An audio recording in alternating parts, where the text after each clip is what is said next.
It's a lot like a battle, Jesus says. We have a real enemy, there's a real war, there's real conflict, there are real casualties, there are real quitters. Don't be one of them. I was in Turkey last year and was studying the topography and geography and history of the region in preparation for a trip we're doing and some books of the Bible we'll get into in the ensuing years. And I got captivated with one area. It's in the Bible. It's actually called Galatians. I wanted to know, how did the Galatians hold their ground for so many generations? They're in an indefensible plain. They have no natural fortification, but they held their ground. How did they do it? And the archaeologist and the historian and professor who was with us, he said, well, they fought differently than most. He said when they would go to battle, they would bring their wives and children with them. And the soldiers would kiss their wife and kiss their sons and kiss their daughters and say, okay, daddy's going to go to war with those guys. And if daddy loses, they're going to change your last name. You girls are going to be marrying their sons. And wife, I fear what they're going to do to you. And then he would go to war. And if he won, he got to take his family home. And if he lost, somebody else took his family home and did whatever they wanted. And those guys didn't lose a battle for hundreds of years.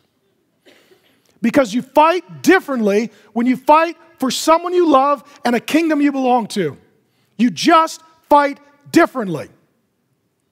And our stupid replacement of this is really video games. And I was thinking about it today, since I'm in that mood. Video games are not sinful, they're just stupid. And they're stupid in this way. They're young, particularly men, and now women are joining it.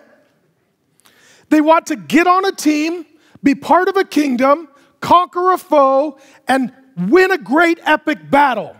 So they do it with their thumbs. And it doesn't even count. Nobody's really liberated. The Taliban is not really conquered. Women are not really freed from oppression. Generations are not really changed. It's all fake.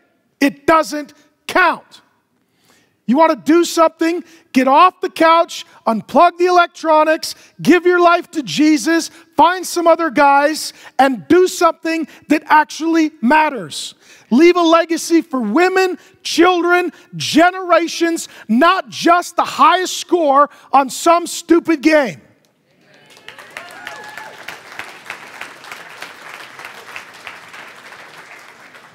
Now, it's amazing. A whole world filled with guys who want to be on a team, go to a war, defeat an enemy, and save a princess. That's the story of this book. And if you want to be part of that kingdom, you got to get off the couch and follow that king. And you do not quit. You fight differently when you fight for ones you love, a kingdom, and a king.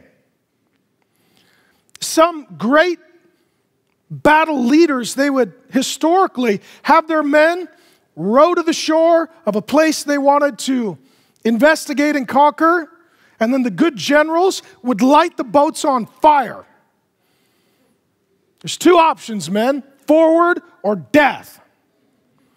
That has to be the attitude that we have. That has to be the attitude we have. Because the default mode of the human heart is selfishness, laziness, quitting. And some of you are here and you've already quit. Don't. And some of you would want to say you're a Christian and not see it through to completion. And let me just say this: all of the slots for hypocrite are already filled. All of those positions are filled. We're not lacking hypocrites. We're lacking disciples.